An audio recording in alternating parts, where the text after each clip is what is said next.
Hello dear student, मैं कमलेश शर्मा एक बार आप सबके बीच फिर से उपस्थित हुआ हूँ नी की केमिस्ट्री क्लासेस लेकर। तो बेटा आज हम फिर से बात करेंगे सीरीज नंबर 3 की।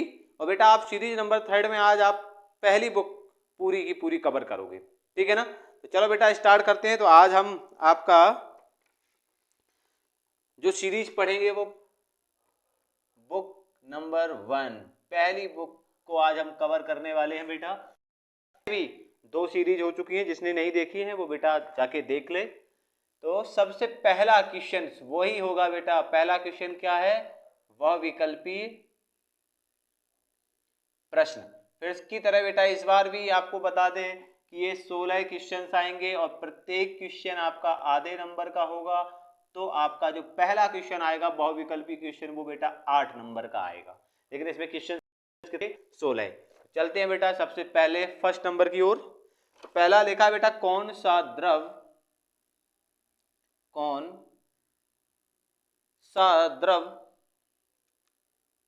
योग में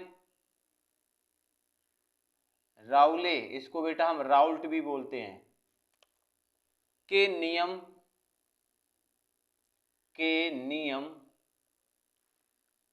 से ऋणात्मक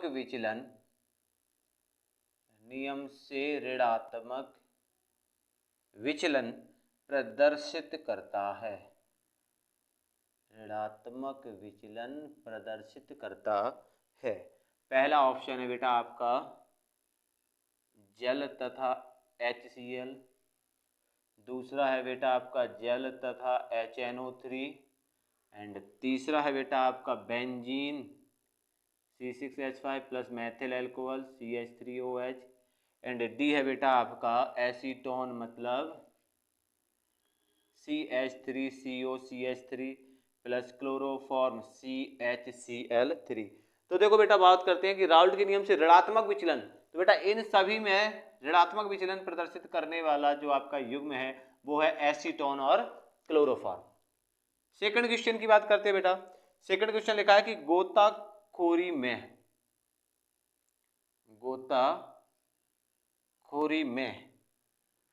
श्वसन के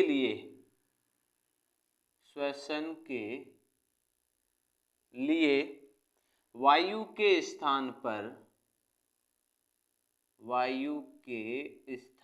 पर ऑक्सीजन या हीलियम का मिश्रण प्रयोग किया जाता है। ऑक्सीजन व हीलियम का मिश्रण प्रयोग किया जाता है क्योंकि अब पहला ऑप्शन है बेटा हीलियम He हल्की होने के कारण तैरने में सहायक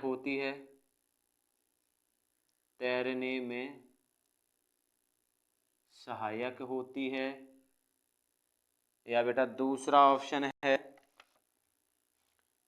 He की रक्त में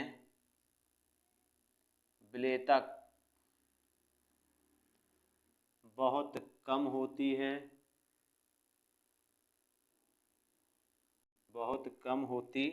है जिससे गोताखोरों को दर्द कम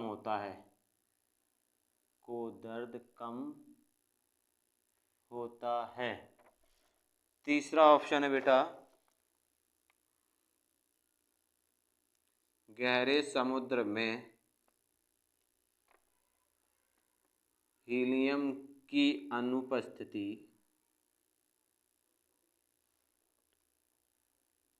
में O2 विषैली हो जाती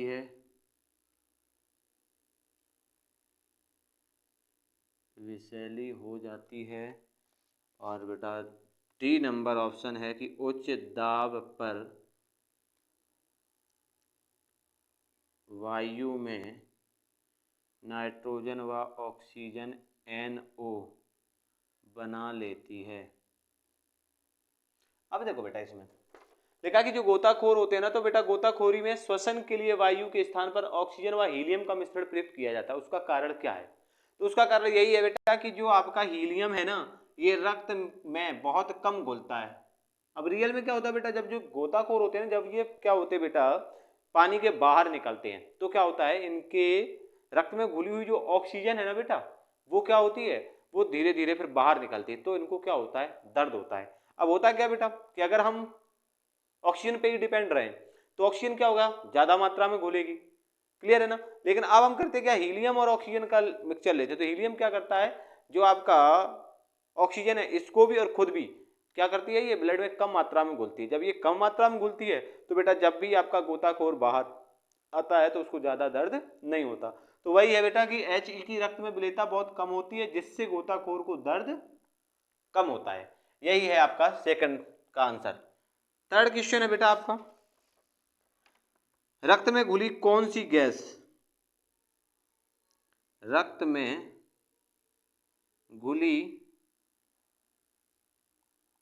कौन सी गैस पर हेनरी का नियम लागू नहीं होता? पहला ऑप्शन है बेटा ऑक्सीजन, दूसरा नाइट्रोजन, तीसरा CO2 और चौथा कार्बन मोनोऑक्साइड। तो बेटा रक्त में घुली हुई गैस पर हेनरी का, तो रक्त में घुली हुई गैस पर केवल और केवल एक ही गैस है बेटा, CO कार्बन मोनोऑक्साइड। इस पर क्या होता है, आपका हेनरी का नियम लागू नहीं होता। आगे चलते बेटा क्वेश्चन नंबर 4 की ओर। क्वेश्चन नंबर 4 लिखा है, जंग लगना, जंग लगना निम्न में से किसका मिश्रण है, निम्न में से किसका मिश्रण है? पहला ऑप्शन है बेटा FeO व FeOH का होल ट्वाइस, दूसरा FeO व FeOH का होल थ्राइस, तीसरा है बेटा आपका Fe2O3 FeOH का whole thrice, and last option है बेटा Fe3O4 व FeOH का होल थ्राइस। देखो बेटा जंग लगना निम्न में से किसका मिश्रण है, तो बेटा जंग जो है ना वो आपका Fe2O3 और FeOH का होल थ्राइस का मिक्सचर है। बेटा जल्दी से स्क्रीनशॉट लो, फिर आगे चलते हैं। अब देखो बेटा नेक्स्ट क्वेश्चन क्या है, चलते हैं क्वेश्चन नंबर 5 की ओर। पांचवा क्वेश्चन है बेटा कि जब सीसा संचायक सेल, सीसा संचायक सेल निरावेशित होता है, निरावेशित होता है तो क्या होगा बेटा? पहला ऑप्शन लिखा है SO2 उत्पन्न होगी, B SO4 यानी कि लेड सल्फेट नष्ट होगा, तीसरा Pb बनता है, या फिर बेटा लास्ट D ऑप्शन H2SO4 नष्ट होता है। तो देखो बेटा जब भी सीसा संचायक सेल क्या होता है, निरावेशित मतलब डिस्चार्ज होता है, समझ गए ना, तो उस समय बेटा क्या होता है, उस समय आपका H2SO4 नष्ट होता है। क्वेश्चन नंबर 6 देखा बेटा, प्रथम कोटि की अभिक्रिया, प्रथम कोटि की अभिक्रिया की अर्धायु, की अर्ध आयु 480 हो तो वेग स्थिरांक होगा, तो वेग स्थिरांक होगा। पहला क्वेश्चन है बेटा 1.44 इंटू 10 की पावर -3 सेकेंड इनवर्स, दूसरा 1.44 सेकेंड इनवर्स, तीसरा है बेटा आपका 0.72 इंटू 10 की power -3 second inverse, and D है बेटा 2.88 इंटू 10 की पावर -3 सेकेंड इनवर्स। इसको देखो बेटा थोड़ा सा सॉल्व करते हैं। इन्होंने ये कहा प्रथम कोटि की अभिक्रिया की अर्ध आयु यानी कि टी हाफ 480 हो तो बेटा वेग स्थिरांक होगा। तो बेटा आपका सीधा सीधा फॉर्मूला होता है के बराबर 0.693 बटा टी हाफ। टी हाफ का मान इन्होंने कितना दिया है 480।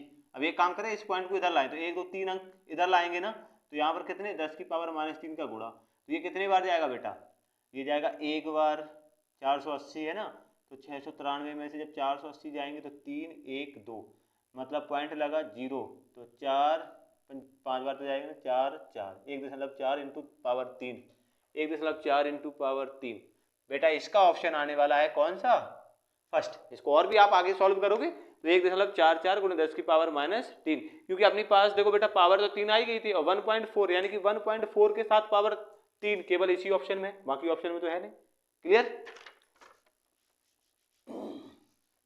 चलो आगे चलते हैं बेटा क्वेश्चन नंबर 7 की ओर। देखा है वेग स्थिरांक ताप बढ़ाने पर, वेग स्थिरांक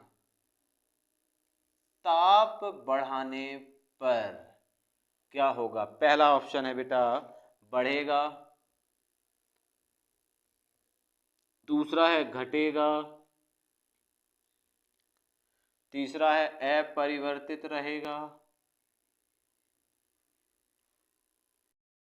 एंड बेटा चौथा है इनमें से कोई नहीं, इनमें से कोई नहीं।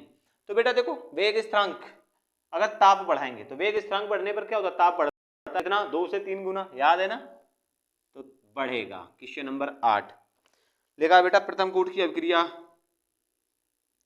प्रथम कोटि की अभिक्रिया के वेग स्थिरांक का मात्रक है, के वेग स्थिरांक का मात्रक है। पहला लिखा है बेटा mole litre inverse second inverse, दूसरा लिखा है मोल लीटर इनवर्स, तीसरा है मोल सेकेंड इनवर्स एंड चौथा है बेटा सेकेंड इनवर्स। तो प्रथम कोटि की अभिक्रिया है ना, तो फर्स्ट ऑर्डर के लिए बेटा मात्रा क्या होता है सेकेंड इनवर्स। क्वेश्चन नंबर 9 की ओर चलते हैं। क्वेश्चन नंबर 9 है बेटा Na Mg व Al को बढ़ते हुए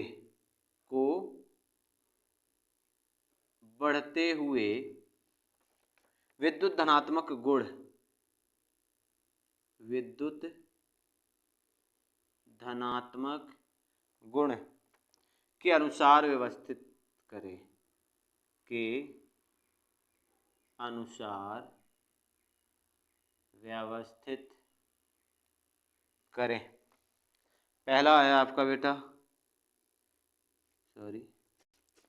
पहला है Al Mg Na, दूसरा है Mg Al Na, तीसरा है बेटा Na Al Mg एंड चौथा है बेटा Na Mg Al। देखो बेटा इन्होंने कहा है कि सोडियम मैग्नीशियम और एल्यूमिनियम को बढ़ते हुए विद्युत धनात्मक गुण, विद्युत धनात्मक गुण के अनुसार रखना है, यानी कि सबसे पहले विद्युत धनात्मक गुण कौन प्रदर्शित करेगा।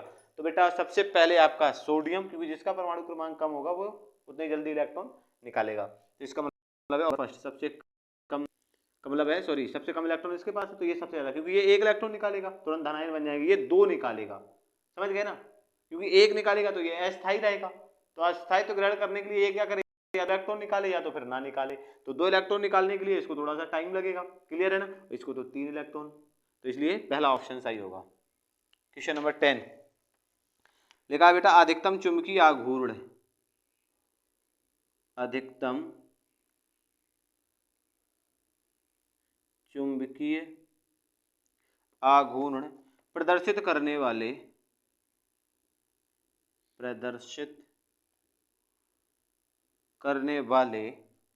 संक्रमण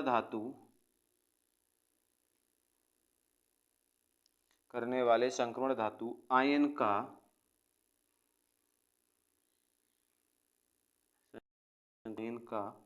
वाह्यतम इलेक्ट्रॉनिक विन्यास होगा, वाह्यतम इलेक्ट्रॉनिक विन्यास होगा। पहला option 3D2 sorry 3D0 3D2 3D5 and 3D7। देखो इन्होंने कहा है कि अधिकतम चुंबकीय आघूर्ण प्रदर्शित करने वाले संक्रमण धातु आयन का, अधिकतम अगर आपको दिखाना है ना, अधिकतम चुंबकीय आघूर्ण प्रदर्शित करने वाले संक्रमण धातु आयन का वाह्यतम इलेक्ट्रॉनिक विन्यास होगा। वाह्यतम मतलब इसके वाह्यतम कोश में। अब बेटा देखो अधिकतम चुंबकीय आघूर्ण प्रदर्शित करने के लिए क्या हो जाएगा बेटा, अब वही सीधी सी बात, अगर एक इलेक्ट्रॉन होगा तो बेटा आपका मान कितना आएगा, जैसे वही सिंपल सा एक फार्मूला है चुंबकीय आघूर्ण के लिए बेटा, क्या √n+2 Vm। अगर यहाँ एक आएगा तो बेटा एक और +2 3, यानी कि √3 1.7। अगर हम 2 रखेंगे तो आएगा कितना बेटा, 2 + 2 4 और 2 8, √8 का कितना आ जाता है बेटा 2.8 है ना। रूट मतलब अगर हम यहाँ पर n का मान 3 रखें तो 3 2 5, 5 में 3 का गुणा करोगे 15, √15 का कितना आता है 3.9 है ना।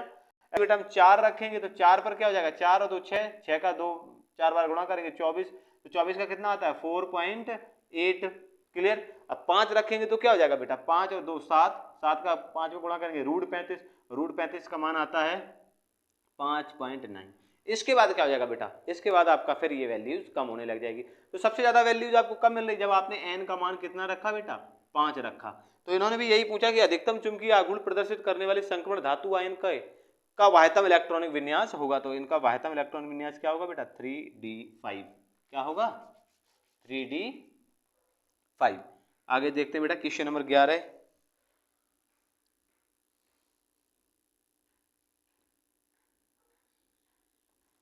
लिखा बेटा निम्न में से किसमें अधिकतम संख्या में अयुग्मित इलेक्ट्रॉन है, किसमें अधिकतम संख्या में अयुग्मित इलेक्ट्रॉन है।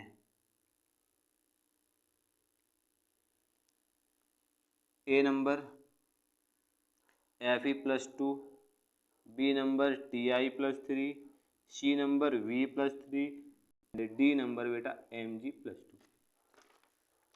अब इनका निम्न में से सबसे अधिक संख्या में अयुग्मित इलेक्ट्रॉन, अयुग्मित इलेक्ट्रॉन अगर हम Fe की बात करें, इसका होता है बेटा परमाणु क्रमांक 26।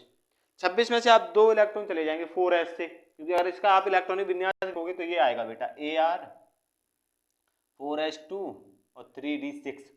लेकिन यहाँ पर क्या है बेटा +2 चार्ज है, +2 का मतलब क्या हो गया, यहाँ से 2 इलेक्ट्रॉन चले गए 0 बचा, तो 3d में 6 यानी कि 4 इलेक्ट्रॉन यहाँ पर क्या होंगे अयुग्मित होंगे। क्योंकि डी में कितना होगा बेटा, देखो 1 2 3 4 5 और 6, 1 2 3 4, यही 4 अयुग्मित है, एक तो युग्मित हो जाएगा क्योंकि 6 इलेक्ट्रॉन है।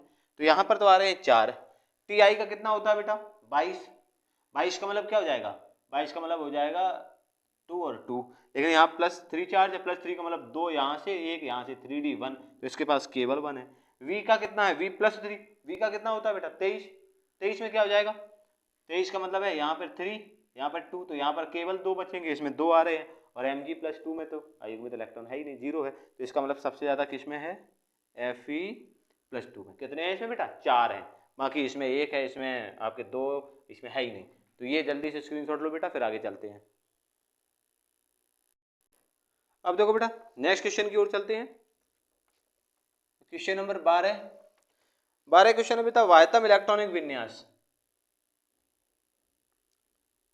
वाह्यतम इलेक्ट्रॉनिक विन्यास लिखा है बेटा 3d5 और 4s1 वाला तत्व है, वैसे ये इलेक्ट्रॉनिक विन्यास तो बेटा आप समझ ही गए होंगे, 3d5 4s1 क्रोमियम का है, Cr का है ना। अब देखते हैं इन्होंने पूछा क्या, इन्होंने पूछा है वाला तत्व है, पहला ऑप्शन है उपधातु, दूसरा है बेटा आपका अधातु, तीसरा है बेटा संक्रमण तत्व, और चौथा है बेटा अक्रिय गैस। चौथा क्या है अक्रिय गैस। तो बेटा ये क्रोमियम किस में आता है डी ब्लॉक में, और डी ब्लॉक को ही हम क्या बोलते हैं संक्रमण तत्व। क्वेश्चन नंबर 13 आगे लिखा है बेटा ONH3 का होल 6Cl2 एक संकुल यौगिक दिया है। विलयन में कितने आयन उत्पन्न करता है? विलयन में कितने आयन उत्पन्न करता है? पहला 6, दूसरा 4 एंड बेटा तीसरा लिखा है 3 एंड चौथा है 2। देखो बेटा अगर इसको हम विलयन में घोलेंगे तो ये क्या बनाएगा? देखो CONH3 का whole 6 plus 2 plus 2Cl minus, तो ये ऐसे टूटेगा। तो एक आयन तो रहा ये और 2 आयन है Cl के, तो 2 और 1 कितने हो गए बेटा? 3। कितने हो गए? 3 आयन हो जाएंगे। क्वेश्चन नंबर 14 है बेटा आपका, वायु में रहने पर एक धातु की सतह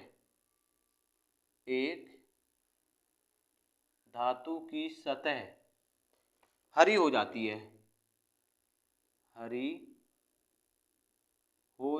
है, वह धातु है। पहला ऑप्शन लिखा है पोटेशियम, दूसरा लिखा है कॉपर, तीसरा लिखा है जिंक और चौथा लिखा है एल्युमिनियम। देखो बेटा वायु में रहने पर एक धातु की सतह हरी हो जाती है, अर्थात धातु पर जंग लग जाती है। तो बेटा कौन सी धातु है जिस पर हरे रंग की जंग लगती है? कॉपर। कौन सी है? कॉपर। आगे चलते बेटा क्वेश्चन नंबर 15 पर। क्वेश्चन नंबर 15 है बेटा, K3FeCN का होल 6 में Fe की समन्वय संख्या है। पहला ऑप्शन है बेटा 2, दूसरा ऑप्शन है 4, तीसरा 8 और चौथा है बेटा 6। देखो बेटा FeCN का होल 6 यानी कि 6CN यानी कि 6 लिगेंड क्या कर रहे हैं? उपसय संयोजक बंध बना रहे हैं, और उपसय संयोजक बंधों की संख्या को हम क्या कहते हैं? समन्वय संख्या कहते हैं। तो यहाँ पर 6 लिगेंड है तो इसकी ऑक्सीकरण समन्वय संख्या कितनी होगी? 6 होगी। अगला और लास्ट क्वेश्चन लिखा बेटा, आगे लिखा कि NiCO का होल 4 में Ni की ऑक्सीकरण संख्या है। पहला ऑप्शन है बेटा 0, दूसरा है 4, तीसरा है 8 एंड चौथा है 2। तो देखो बेटा CO ये बेटा आपका कार्बोनिल ग्रुप है, CO का होल 4 है। ये कैसा? उदासीन, मतलब इस पे चार्ज क्या है? 0। इस पे 0 है, यहाँ कोई चार्ज दिखाया नहीं, मतलब आयन तो है नहीं, ये संकुल है। जब इस पर 0 है तो इस पर भी क्या होगा बेटा? 0 होगा। क्या होगा? 0। तो ये थे बेटा आपके MCQs। फिर हम आपको बताते हैं बेटा इसके रिक्त स्थान, तो आप इसका स्क्रीनशॉट लो जल्दी से। अब देखो बेटा, अब आपका जो सेकेंड क्वेश्चन है, फिर से वही सेकेंड क्वेश्चन क्या होगा बेटा? रिक्त स्थान। तो सेकेंड क्वेश्चन होगा बेटा आपका रिक्त स्थान की पूर्ति करो। एक चीज बता दें बेटा, ये 10 क्वेश्चन आएंगे और प्रत्येक क्वेश्चन आधा नंबर का होगा। टोटल आपका जो रिक्त स्थान वाला क्वेश्चन आएगा, यानी कि क्वेश्चन नंबर जो 2 आएगा वो 5 नंबर का होगा। अब देखते हैं बेटा कुछ आपके इंपॉर्टेंट रिक्त स्थान जो हमने लिखे हैं। पहला लिखा बेटा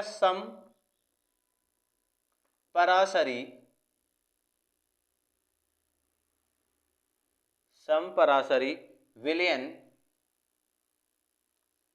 समान ... रखते हैं। तो बेटा जो समपराशरी विलयन होते हैं ना, वो समान क्या रखते हैं? परासरण दाब। क्या रखते हैं? परासरण दाब। दूसरा देखो बेटा, लिखा कि समपराशरी विलयन में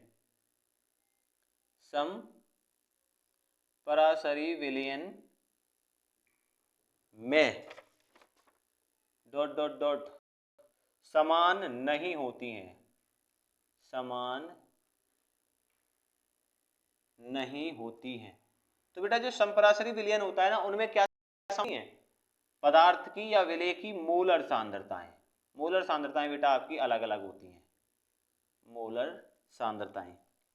थर्ड क्वेश्चन है बेटा आपका, किसी विलयन की चालकता, किसी विलयन की चालकता तनुता के साथ डॉट डॉट है। तो बेटा तनुता के साथ चालकता क्या होती है, घटती है।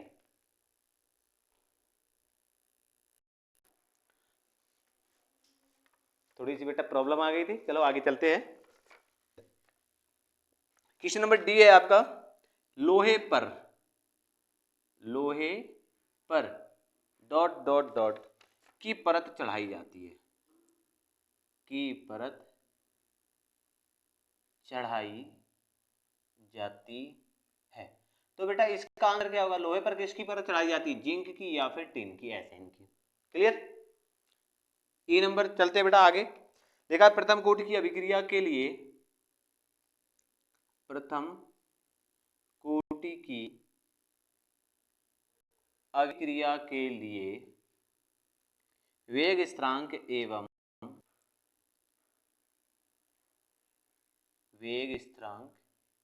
एवं अर्ध आयु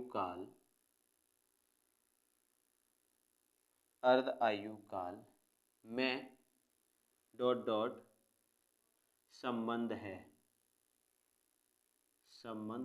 तो बेटा अर्ध आयु काल और वेग स्थिरांक में क्या होता है, k बराबर 0.693 अपॉन टी हाफ, ये इसका आंसर हो जाएगा। आगे चलते बेटा एफ नंबर पे, अभिक्रिया, एक अभिक्रिया 2A और इससे क्या बना बेटा आपका उत्पाद। शून्य कोटि की अभिक्रिया, शून्य कोटि की अभिक्रिया डॉट डॉट होती है। देखो बेटा इन्होंने कहा कि एक अभिक्रिया है, वो अभिक्रिया क्या है कि 2A से उत्पाद बन रहा है। वो कह रहे हैं कि अगर ये शून्य कोटि की अभिक्रिया हो तो क्या होगा। तो शून्य कोटि की अभिक्रिया के लिए क्या होगा बेटा, अगर हम वेग स्थिरांक की बात करें तो इसका वेग स्थिरांक क्या हो जाएगा, इसका आंसर लिखेंगे तो क्या हो जाएगा बेटा, dx अपॉन dt बराबर k और a की पावर 0, ये होगा। क्लियर। जी नंबर चलते बेटा आगे। देखा मिश्र धातु पीतल,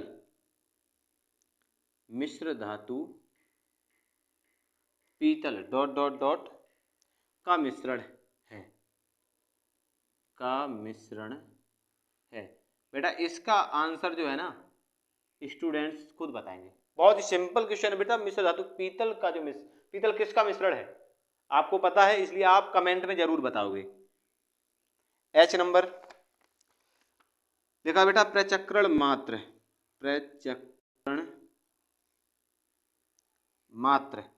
चुंबकीय आघूर्ण, प्रचक्रण मात्र चुंबकीय आघूर्ण ज्ञात करने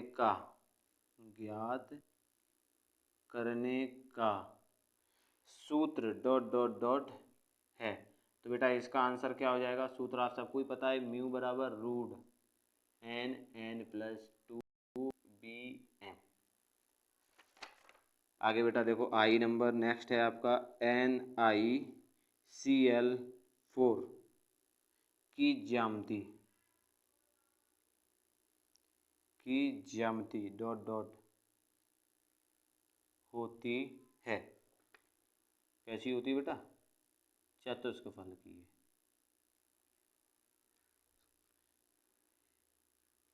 एंड लास्ट है बेटा आपका CrNH3 का whole 6+3 ion dot dot dot होता है। CrNH3 का होल 6+3, देखो NH3 उदासीन लिगेंड है, इसका मतलब ये चार्ज इसी पर है ना बेटा। Cr+3, Cr+3 के मतलब क्या हो जाएगा बेटा आपका, यही तो होगा 4s0 Ar 4s0 और 3d3, 3 अयुग्मित इलेक्ट्रॉन, तो इसका मतलब ये कैसा होगा, इसका आंसर होगा बेटा चुंबकीय। क्लियर। जल्दी से बेटा आप इसका स्क्रीनशॉट लो, फिर आगे चलते हैं सेक्शन की ओर। अब देखो बेटा इसके साथ ही साथ हम चलते हैं बेटा क्वेश्चन नंबर 3 पर। क्वेश्चन नंबर 3 जो आपका आएगा बोर्ड एग्जाम में वो आएगा अति लघु उत्तरीय प्रश्न, और इसमें 8 क्वेश्चन आएंगे और प्रत्येक क्वेश्चन बेटा 1 नंबर का होगा। तो टोटल आपका ये जो क्वेश्चन नंबर 3 है वो कितने नंबर का होगा बेटा? 8 नंबर का होगा। चलो देखते हैं। पहला क्वेश्चन लिखा कि बेटे हेनरी के नियम का गणितीय रूप लिखिए। पहला क्वेश्चन क्या है बेटे? कि जो आपका हेनरी का नियम है उसका केवल और केवल गणितीय रूप लिखना है, हेनरी का नियम नहीं लिखना है। तो बेटा हेनरी के नियम का गणितीय रूप क्या होता है? P बराबर KH इंटू में X, जहां X क्या है? मोल प्रभाज, KH क्या है? हेनरी स्थिरांक, और P क्या है बेटा? विलयन पर विलेय के कर द्वारा लगाया गया आंशिक वाष्प दाब या आंशिक दाब। सेकंड क्वेश्चन क्या है बेटा? सेकंड क्वेश्चन है कि ताप बढ़ाने पर गैसों की द्रवों में विलेयता पर क्या प्रभाव होगा? गैसों की द्रव यानी कि अगर कोई द्रव में घुली हुई है और अगर हम उसका क्या कर दें, ताप बढ़ा दें विलयन का, तो क्या होगा? विलेयता बढ़ेगी या कम होगी? तो सीधी सी बात है बेटा, होगा क्या कि ताप बढ़ाने पर क्या हो जाएगा? गैसों की द्रव में विलेयता कम हो जाएगी। क्यों? क्योंकि बेटा जैसे ही हम क्या करेंगे, उसका ताप बढ़ाएंगे ना, तो ताप बढ़ाने पर क्या होगा? जो आपके गैसीय कण होंगे वो क्या करेंगे? ऊष्मा पाकर के उस पात्र के, जिस पात्र में वो हैं, उस पात्र से वो क्या हो जाएंगे? बाहर निकल जाएंगे। तो इसका मतलब है विलेयता क्या हो जाएगी? कम हो जाएगी।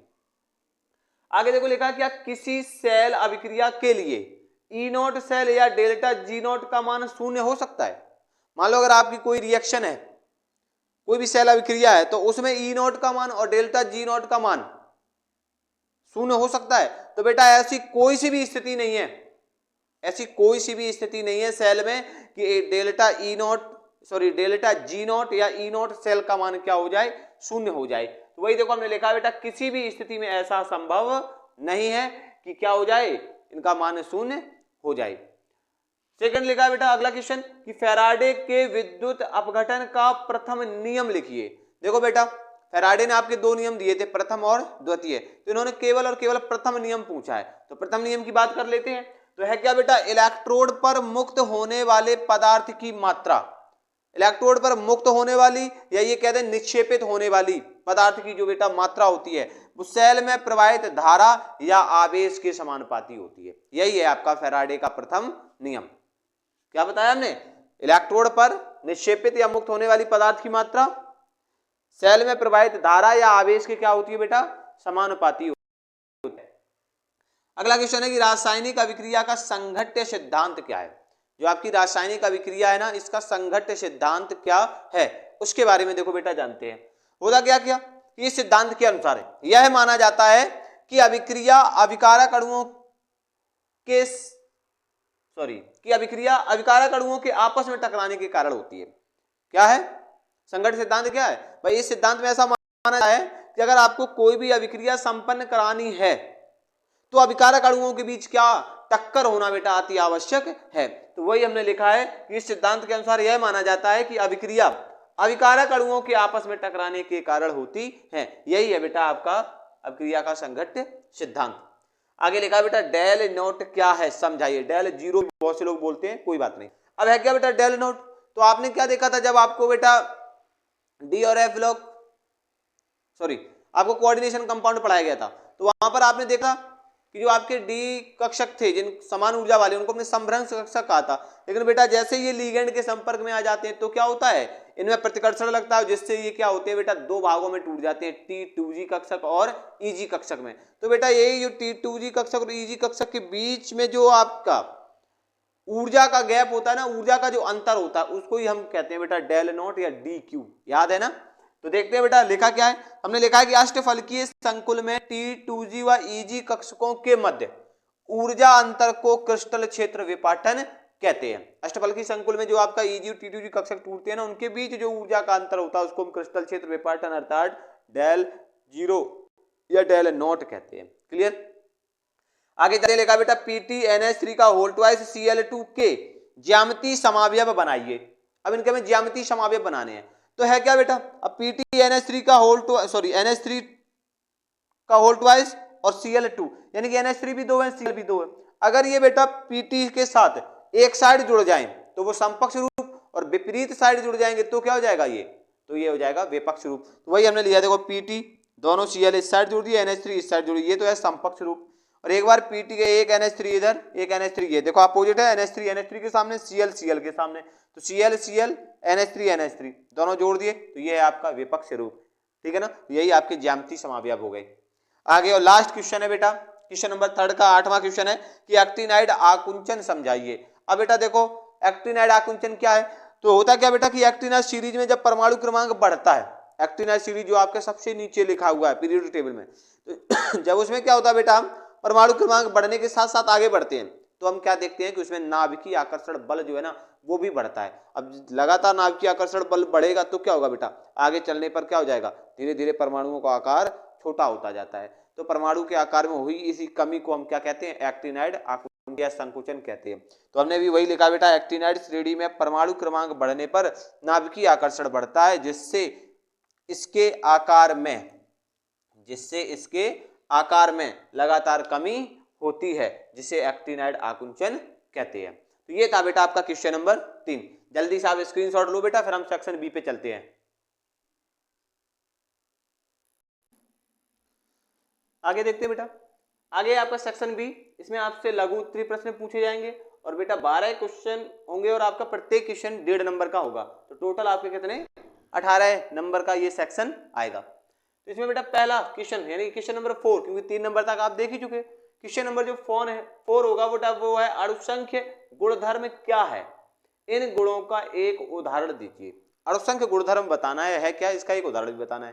तो होता है क्या बेटा कि किसी भी विलयन के वे भौतिक गुण जो विलय के कणों की संख्या पर क्या करते हैं, निर्भर करते हैं, उन्हें हम अणुसंख्य गुणधर्म कहते हैं। अब इसका उदाहरण जैसे मान लो क्वथनांक का उन्नयन हुआ, हिमांक का अवनमन हुआ, पराशर दाब हुआ, ये सारे क्या है एग्जाम्पल है। तो देखते हैं बेटा लिखा क्या है, लिखा है कि विलयन के वे भौतिक गुण जो विलयन के इकाई आयतन में घुले हुए विलय के कणों की निर्भर करता है, अणुसंख्य गुणधर्म कहलाता है। और एग्जाम्पल है बेटा हिमांक में अवनमन।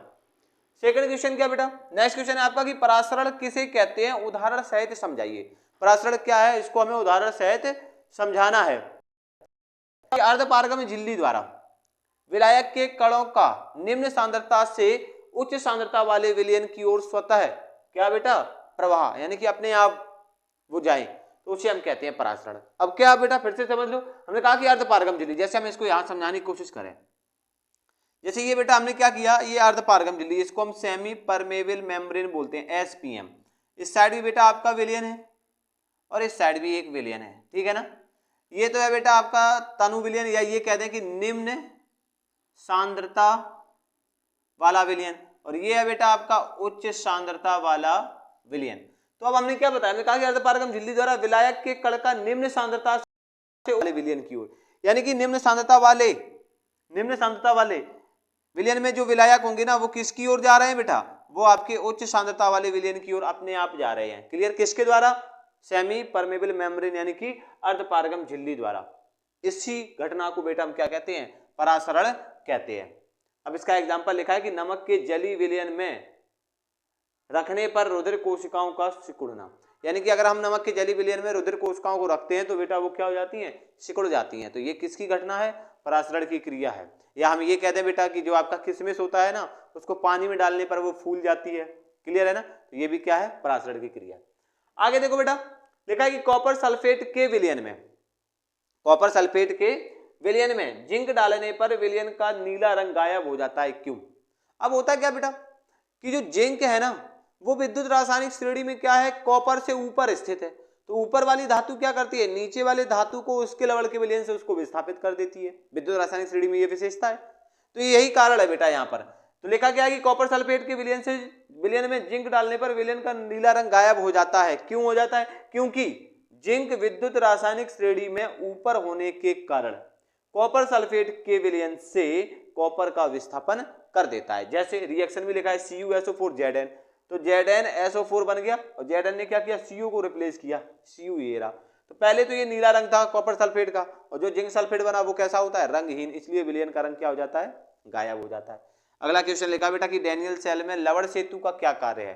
तो बेटा देखो डैनियल सेल भी आपका बना ही हुआ है, तो ये डैनियल सेल है, तो यहाँ पर ये लवण सेतु रखा है। तो ये लवण सेतु क्या करता है बेटा, दोनों विलयन की विद्युत उदासीनता को बनाए रखता है। तो वही हमने लिखा है कि विलयन की विद्युत उदासीनता को बनाए रखना ही लवण सेतु का क्या है, मुख्य कार्य है। और आगे लिखा है बेटा क्वेश्चन नंबर, डैनियल सेल का नामांकित चित्र बनाइए। तो इससे तो आप सभी अच्छे से परिचित हैं भाई। डैनियल सेल के लिए आपने एक क्या लिया, एनोड लिया जो नेगेटिव होता है, जिंक की छड़ की बनी होती है आपकी एनोड, और ये जिंक सल्फेट के विलयन में डूबी होती है। दूसरा आपका कैथोड के रूप में क्या होता है, कॉपर की छड़ होती है जो पॉजिटिव होता है, इसको हम कॉपर सल्फेट के विलयन में डुबोते हैं और इन दोनों विलयनों को क्या करते हैं, एक वोल्ट मीटर से जोड़ देते हैं जिससे हमें धारा का मान पता चल जाता है। और दूसरा, इन दोनों विलयनों में हम क्या कर देते हैं, लवण सेतु लगा देते हैं, क्योंकि अगर जब तक लवण सेतु नहीं लगाओगे तब तक धारा का प्रवाह नहीं होगा। तो ये इसका चित्र था। जल्दी से बेटा इसका स्क्रीन चलते हैं। अब देखो बेटा इसके बाद बात करते हैं क्वेश्चन नंबर नेक्स्ट चलते हैं। तो लिखा है शून्य कोटि की अभिक्रिया में अभिकारकों की सांद्रता 3 गुना करने पर इसके वेग पर क्या प्रभाव होगा। बेटा आप बात करते हैं कि शून्य कोटि की अभिक्रिया की बात करते हैं, ठीक है ना। तो शून्य कोटि की अभिक्रिया में अगर हम अभिकारक की सांद्रता 3 गुना कर दें तो बेटा अभिक्रिया के वेग पर क्या प्रभाव पड़ेगा। अगर शून्य कोटि की अभिक्रिया के लिए हम वेग देखें बेटा तो क्या होता है, k बराबर x/t, जहां x क्या है बेटा, सांद्रता में परिवर्तन, समझ गए ना। t क्या है, प्रयुक्त समय, और वेग k क्या है आपका वेग स्थिरांक अर्थात वेग।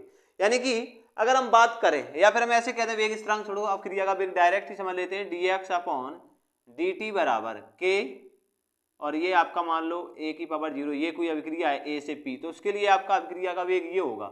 इसका मतलब क्या है, अभिकारक की सांद्रता 0, यानी कि ये हो गया dx/dt बराबर k। क्लियर। तो अभिक्रिया का वेग किस पर निर्भर करता है, वेग स्थिरांक पर, ना कि अभिकारक की प्रारंभिक सांद्रता पर। तो बेटा अब आप अभिकारक की सांद्रता 3 गुना करो चाहे 50 गुना करो, अभिक्रिया के वेग पर कोई प्रभाव नहीं पड़ने वाला। तो वही आप देखो यहां पर समझते हैं, तो हमने वही लिखा है कि अभिक्रिया का वेग अपरिवर्तित रहेगा। क्यों रहेगा, क्योंकि शून्य कोटि की अभिक्रिया का वेग सांद्रता पर निर्भर नहीं करता। जब वो पर निर्भर ही नहीं करेगा तो बेटा आप सांद्रता चाहे 3 गुना करो चाहे 50 गुना करो, कोई मतलब नहीं, ठीक है ना।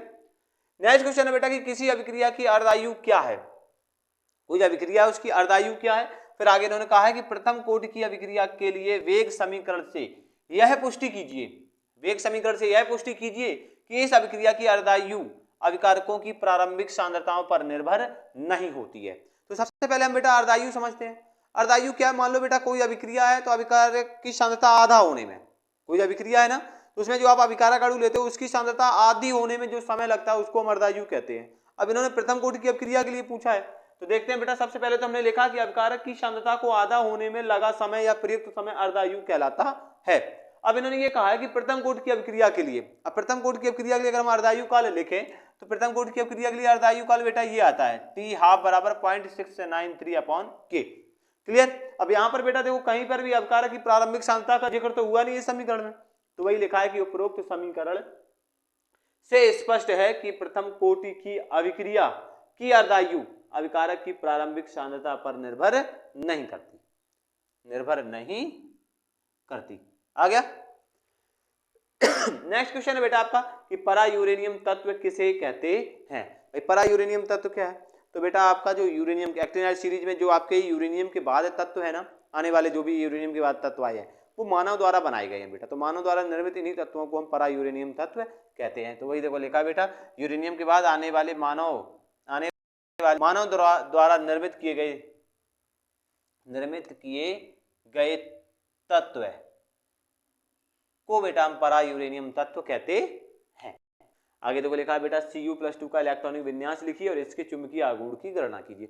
Cu+ बेटा आपको पता है अपवाद है, पहले हम Cu का लिखें तो Cu का क्या होता है 4s1 3d10 +2, 2 इलेक्ट्रॉन चले गए तो एक तो जाएगा 4s से और एक जाएगा d से, तो d में बचे 9 इलेक्ट्रॉन बचे। तो इसका मतलब है कि यहाँ पर अयुग्मित इलेक्ट्रॉन कितने होंगे बेटा, एक। अयुग्मित इलेक्ट्रॉन एक है तो चुंबकीय आघूर्ण क्या हो जाएगा, म्यू बराबर √n+2, n का मान 1, तो एक यहाँ भी n का मान 1 और +2 3 में 1 का मल्टीप्लाई करोगे 3, √3 का मान होता है 1.73 बोर मैग्नेटॉन। क्लियर।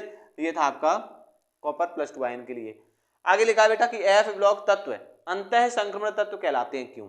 जो आपके F ब्लॉक तत्व है बेटा उनको हम अंतः संक्रमण तत्व कहते हैं, क्यों कहते हैं। तो क्या लिखा है बेटा, इसका आप आंसर लिखोगे कि F ब्लॉक तत्व जो है ना उन्हें हम अंतः संक्रमण तत्व कहते हैं क्योंकि N-2F कक्षक जो है ना बेटा वो D कक्षक से पहले वाला कक्षक होता है। N-2 कक्षक जो है ना वो संक्रमण तत्व कक्षक, क्योंकि हमने इसको अंतः संक्रमण कहा है ना, तो संक्रमण तत्व कक्षक जिन्हें हम D कक्षक भी बोलते हैं से भी पहले वाला कक्षक होता है, इसीलिए हम F ब्लॉक को क्या कहते हैं, अंतः संक्रमण तत्व कहते हैं। आगे देखो बेटा लिखा है कि कीलेट प्रभाव से आप क्या समझते हैं, एक उदाहरण दीजिए। कीलेट प्रभाव है क्या, तो सबसे पहले हम कीलेट को समझते हैं। तो कीलेट क्या होता है बेटा, जो आपके बहुधातुक लिगेंड होते हैं ना, तो लिगेंड जब क्या करते हैं बेटा, सेंट्रल मेटल एटम के साथ यानी कि केंद्रीय धातु परमाणु के साथ उपसंयोजक बंध बनाकर चक्रीय यौगिक का निर्माण करते हैं, तो उसे हम कीलेट कहते हैं। और बेटा जो कीलेट जब बन जाता है तो यौगिक का स्थायित्व क्या हो जाता है, बढ़ जाता है। तो यौगिक का स्थायित्व बढ़ जाना ही आपका क्या होता है, कीलेट प्रभाव होता है। अब इसको लिखना कैसे है, अब वो देख लो। तो लिखा बेटा बहुधातुक लिगेंड सेंट्रल मेटल एटम के साथ उपसंयोजक बंध द्वारा चक्रीय संरचना वाले यौगिक का निर्माण करता है, उसे कीलेट संकुल कहते हैं। चक्रीय संरचना वाला जो आपका यौगिक बना उसे हम क्या कहते हैं बेटा, कीलेट संकुल कहते हैं। और कीलेटीकरण द्वारा किसी भी यौगिक के स्थायीकरण को कीलेट प्रभाव कहते हैं। और उसका एग्जांपल ये रहा आपने EN का मतलब है बेटा एथिलीन डाइएमीन, इसको ऐसे भी लिख सकते हो आप NH2C NH2 CH2 CH2 CH2 NH2 NH2 और CH2, ये बन गया आपका कीलेट। क्लियर? जल्दी से बेटा आप इसका स्क्रीनशॉट लो, फिर आगे चलते हैं।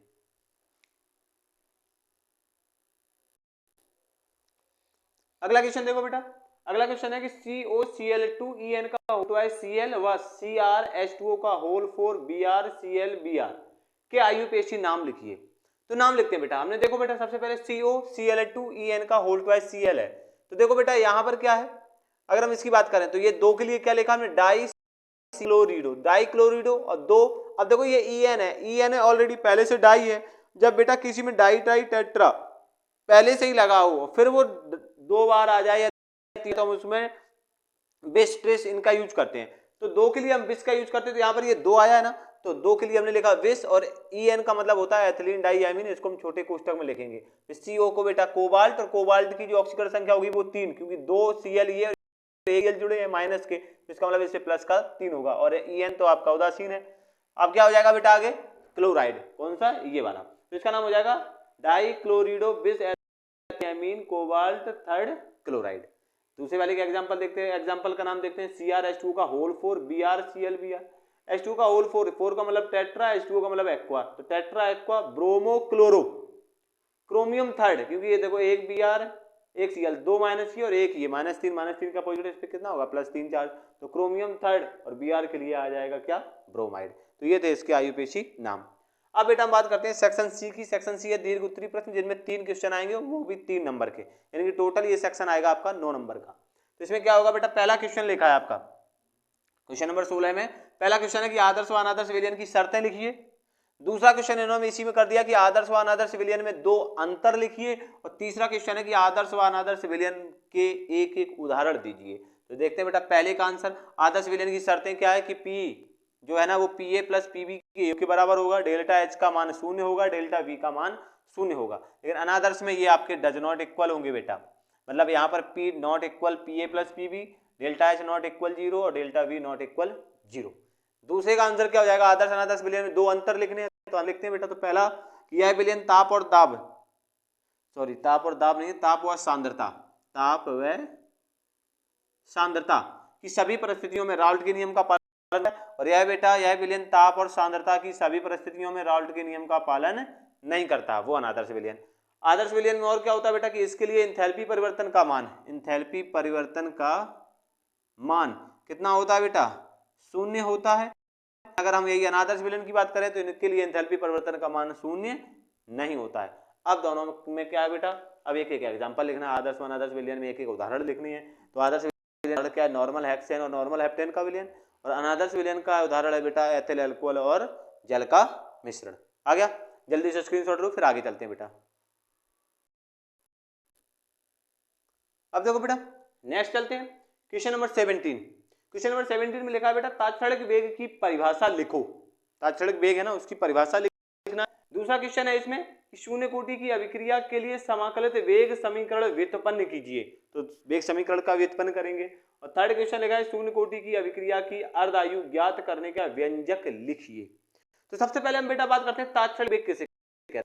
मान लो बेटा कोई आपकी रिएक्शन हो रही है, तो रिएक्शन में किसी भी क्षण आप देख लो, तो एक विशेष क्षण पर या किसी भी क्षण पर रासायनिक अभिक्रिया का जो वेग होता है उसको हम तात्क्षणिक वेग कहते हैं।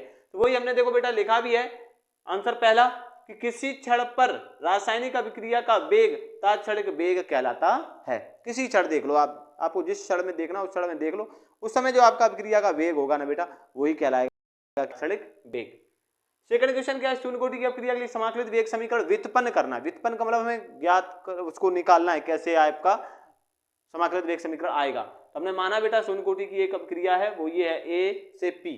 तो इस अभिक्रिया के लिए हम समाकलित वेग समीकरण लिखेंगे तो या अभिक्रिया का वेग लिखेंगे तो dx अपॉन dt बराबर क्या आएगा, k a की पावर 0। a की पावर 0 क्यों, क्योंकि बेटा ये शून्य कोटि की अभिक्रिया है, यानी कि शून्य घात पर निर्भर करती है। अब a की पावर 0 का मान क्या होता है, एक, किसी की भी पावर 0 है तो उसका मान हो जाएगा 1, तो मिलेगा आपको dx अपॉन dt बराबर k। तो वही मिला dx अपॉन dt बराबर k। इस dt को हम इधर ले गए बेटा, तो dx बराबर क्या हो जाएगा k, और इनटू में ये भाग वाला dt का समीकरण एक का ही हम क्या करें, समाकलन करेंगे तो क्या हो जाएगा, समाकलन है dx बराबर k, कांस्टेंट है तो इसका तो होगा नहीं k, और फिर आपका समाकलन dt dx का हो गया x, k तो k ही रहा, dt का हो गया t, और c क्या है, समाकलन स्थिरांक। जब बेटा t का मान 0, जैसे मान लो हम प्रारंभ में की बात करें, सबसे पहले अगर हम देखें तो प्रारंभ में यानी कि t बराबर 0 पर इसकी मात्रा तो a थी, ये 0 था, लेकिन t बराबर जब कुछ होगा आपका टाइम तो ये क्या हो जाएगा a माइनस एक्स, और ये हो जाएगा x। क्लियर है ना। तो बेटा जब t 0 था तो x भी क्या था 0, जब t 0 x 0 है तो बेटा c भी क्या होगा 0। कैसे, x का मान 0, k का मान 0, तो यहाँ पर सॉरी t का मान 0, x 0 और ये 0, तो c बराबर क्या मिल जाएगा 0, तो c 0 हो जाएगा। c 0 है तो अगर हम यहाँ पर c का मान 0 रखेंगे तो k बराबर x अपॉन t मिलेगा, तो वही मिला हमें x बराबर k इंटू में t, k बराबर सॉरी x बराबर k इंटू टी मिला, तो x बराबर में k इंटू टी रखा तो k बराबर क्या हो जाएगा x अपॉन टी। यही बेटा आपका समाकलित वेग समीकरण है। फिर आपका तीसरा क्वेश्चन है कि शून्य कोटि की अभिक्रिया की अर्धायु काल ज्ञात करने का व्यंजक लिखो। केवल व्यंजक लिखना था तो हमने लिख दिया टी हाफ बराबर a अपॉन 2k। हो गया। आगे आपका बेटा क्वेश्चन नंबर 18 है कि विद्युत रासायनिक तुल्यांक क्या है, इसको समझाना है। दूसरा क्वेश्चन है कि मानक हाइड्रोजन इलेक्ट्रोड में जो पत्र है वो किसका कार्य करता है, यानी कि प्लेटिनम की जो पन्नी या पत्र उसका क्या कार्य है। और थर्ड लिखा है कि श्रवण यंत्र में प्रयुक्त सेल की इलेक्ट्रोड अभिक्रिया। श्रवण यंत्र जो बेटा हम कानों में लगाते हैं ना, हाँ समझ गए ना, जो हम कानों में लगाते हैं बेटा, क्या कानों में जो एयरबड्स वगैरह लगाते हैं तो उनमें क्या होता है, एक छोटा सा सेल लगा होता है, ठीक है ना। तो उन्होंने उसी सेल की इलेक्ट्रोड अभिक्रिया पूछी है। तो हम सबसे पहले बात करते हैं बेटा विद्युत रासायनिक तुल्यांक है क्या। तो क्या होता है बेटा कि विद्युत के विलयन में, विद्युत अपघट्ट जैसे मान लो NaCl लिया हमने, उसको घोल लिया पानी में, तो विद्युत अपघट्ट का विलयन बन गया। के विलयन में एक कूलाम आवेश प्रवाहित करने पर, उसमें हम एक कूलाम आवेश यानी कि विद्युत धारा प्रवाहित करते हैं, प्रवाहित करने पर इलेक्ट्रोड पर मुक्त हुई पदार्थ की मात्रा क्या कहलाता है बेटा, विद्युत रासायनिक तुल्यांक कहलाती है। आगे बेटा दूसरा क्वेश्चन, मानक हाइड्रोजन इलेक्ट्रोड में पीटी पन्नी का क्या कार्य है, प्लेटिनम की पत्र का क्या कार्य है। तो बेटा मानक हाइड्रोजन इलेक्ट्रोड में जो पीटी की पन्नी है ना वो क्या करती है, ऑक्सीकरण और अपचयन दोनों अभिक्रियाओं के लिए सतह प्रदान करती है। तो वही हमने लिखा बेटा मानक हाइड्रोजन इलेक्ट्रोड में लगी प्लेटिनम पत्र ऑक्सीकरण व अपचयन अभिक्रियाओं के लिए सतह प्रदान है। और लास्ट क्वेश्चन है बेटा लिखा कि श्रवण यंत्र में प्रयुक्त सेल की इलेक्ट्रोड अभिक्रिया लिखिए। तो सबसे पहले तो श्रवण यंत्र में प्रयुक्त सेल कौन सा है, मरकरी सेल। मरकरी सेल में कौन कौन सी अभिक्रियाएं होती हैं, तो वो ये रही। सबसे पहले हम एनोड पर देखेंगे, तो एनोड पर क्या होगा, जो जिंक है ना वो OH आयन रिएक्ट करके या OH आयन द्वारा ऑक्सीडाइज हो जाएगा ZnO में। कैथोड पर क्या होगा बेटा, जो मरकरी ऑक्साइड है वो आपकी रिड्यूज हो जाएगी मरकरी में। अगर हम सेल अभिक्रिया देखें तो plus HgO equal to ZnO plus Hg, वो भी लिक्विड। तो ये थे बेटा आपके क्वेश्चन नंबर 18 तक अभी सॉल्यूशन। अभी आपका सेक्शन डी और है, उसमें आपका 19 और 20 यानी कि 4-4 नंबर के 2 क्वेश्चन और आएंगे। तो जल्दी से बेटा इसका स्क्रीनशॉट लो, फिर आगे चलते हैं। अब देखो बेटा आगे चलते हैं सेक्शन डी।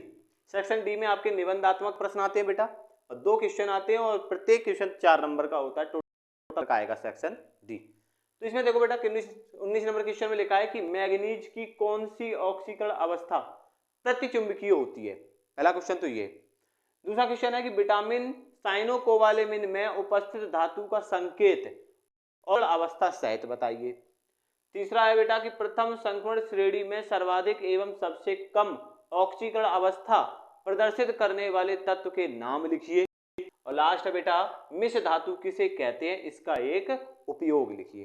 तो देखो बेटा सबसे पहले हम बात करते हैं पहले क्वेश्चन की, मैग्नीज की कौन सी ऑक्सीकरण अवस्था प्रतिचुंबकीय होती है। प्रतिचुंबकीय का मतलब क्या बेटा, प्रतिचुंबकीय का मतलब ये है कि इनके जो डी कक्षक है ना उनमें आपके या तो 0 इलेक्ट्रॉन हो, या ये हम कह दें कि आपके 10 इलेक्ट्रॉन हो। मतलब डी कक्षक या तो पूर्ण रूप से भरा हो या हम ये कह दें कि बिल्कुल खाली हो तो ही प्रतिचुंबकीय होगा, अदरवाइज क्या होगा, अदरवाइज वो आपका अनुचुंबकीय होगा। तो प्रतिचुंबकीय के लिए क्या करें, हम डी में से सारे इलेक्ट्रॉन निकाल दें। डी में जब सारे इलेक्ट्रॉन निकालेंगे तो इसका मतलब प्रतिचुंबकीय के लिए क्या करना पड़ेगा बेटा, डी से सारे निकालेंगे तो पहले हमें एस के 2 इलेक्ट्रॉन निकालने पड़ेंगे, तो 2 एस के और 5 डी के, क्योंकि एमएन में लास्ट में यही आता है, डी में 5 इलेक्ट्रॉन रहते हैं, क्योंकि इसका इलेक्ट्रॉनिक विन्यास ये आता है बेटा 4s2 3d5 AR। क्लियर है ना। तो ये हम 2 इलेक्ट्रॉन ये और 5 ये 7 निकाल दें, तो इसका मतलब क्या है कि अगर Mn पर +7 चार्ज हो तो वो प्रतिचुंबकीय होगा। तो हमने वही देखो लिखा है बेटा कि विटामिन कौन सी ऑक्सीकरण अवस्था, +7 ऑक्सीकरण अवस्था मैग्नीज की कैसी होती है, प्रतिचुंबकीय होती है। दूसरा लिखा कि विटामिन साइनोकोबालामिन में उपस्थित धातु का संकेत, उपस्थित धातु कौन सी होती है, तो पहले हम आपको बता दें वो कोबाल्ट होती है, उसका संकेत क्या होता है CO। लेकिन इन्होंने ये कहा कि ऑक्सीकरण अवस्था शायद लिखो, तो साइनोकोबालामिन में ये CO+3 के रूप में उपस्थित होती है। प्रथम संक्रमण श्रेणी यानी कि 3D श्रेणी में सबसे अधिक और सबसे कम ऑक्सीकरण अवस्था, तो सबसे अधिक ऑक्सीकरण अवस्था तो ये Mn ही दिखाता है, और सबसे कम Zn यानी कि जिंक और आपका क्या बेटा स्कैंडियम ये दिखाते हैं। तो वहां पर हमने वही देखो लिखा है कि मैग्नीज सबसे ज्यादा और स्कैंडियम या जिंक सबसे कम ऑक्सीकरण अवस्था प्रदर्शित करते हैं, किसमें, प्रथम श्रेणी में। लास्ट है बेटा कि मिश्र धातु किसे कहते हैं, तो बेटा लैंथेनाइट धातु से बनी जो मिश्र धातु होती है ना उसे हम मिश्र धातु कहते हैं। फिर आगे इन्होंने कहा इसका एक उपयोग भी लिखो, तो बेटा इसका उपयोग की गोली बनाने में करते हैं, किसमें, बंदूक की गोली, आप जो गन बुलेट होती है ना उसको बनाने में। क्वेश्चन नंबर 20 लिखा है बेटा संकुल FeN का Cl2Cl के लिए पहला Fe का ऑक्सीकरण अंक, दूसरा संकृत कक्षक तथा संकुल की आकृति, तीसरा चुंबकीय व्यवहार और चौथा संकुल का नाम लिखिए। मतलब इस संकुल के लिए ये 4 चीजें लिखनी है। पहला Fe की ऑक्सीकरण संख्या, तो देखो बेटा 2 Cl और 1 ये 3 Cl, 3 Cl पे माइनस हो जाएगा तो चलो तो +3, तो Fe की ऑक्सीकरण संख्या कितनी हो गई, +3। संकृत कक्षक D2sp3, संकुल की आकृति अष्टफलकीय, चुंबकीय व्यवहार अनुचुंबकीय, क्योंकि देखो बेटा यहाँ पर +3 है ना, +3 का मतलब क्या हो जाएगा, +3 का मतलब हो जाएगा इसका Ar4s2 3d3 सॉरी 3d6, ये तो था Fe के लिए। +3 का मतलब क्या हो जाएगा बेटा, 2 इलेक्ट्रॉन ये गए, एक गया यहाँ से, यानी कि तो इसका मतलब है कि पांचों के पांचों क्या है बेटा, अयुग्मित इलेक्ट्रॉन है, अयुग्मित इलेक्ट्रॉन है, तो आपकी चुंबकीय व्यवहार कैसा हो जाएगा, अनुचुंबकीय। और आगे देखो लिखा बेटा संकुल का नाम, संकुल का नाम तो क्या हो जाएगा, देखो डाइक्लोरिडो bis ethylene diamine ferrate third, क्योंकि इसकी ऑक्सीकरण संख्या कितनी है, थर्ड क्लोराइड, तो वही हमने देखो लिखा dichlorido bis ethylene diamine ferrate third chloride. तो ये था बेटा आपका सीरीज का सॉल्यूशन। तो बेटा आप सब लोग ज़्यादा से ज़्यादा सीरीज को देखें, क्योंकि मैं गारंटी से कह सकता हूँ बेटा कि सीरीज के बाहर कुछ नहीं आने वाला है, इसलिए आप इस वीडियो को पूरा देखें स्किप किए बिना ही। और बेटा अगर वीडियो आपको पसंद आया हो तो लाइक शेयर और सब्सक्राइब जरूर। धन्यवाद।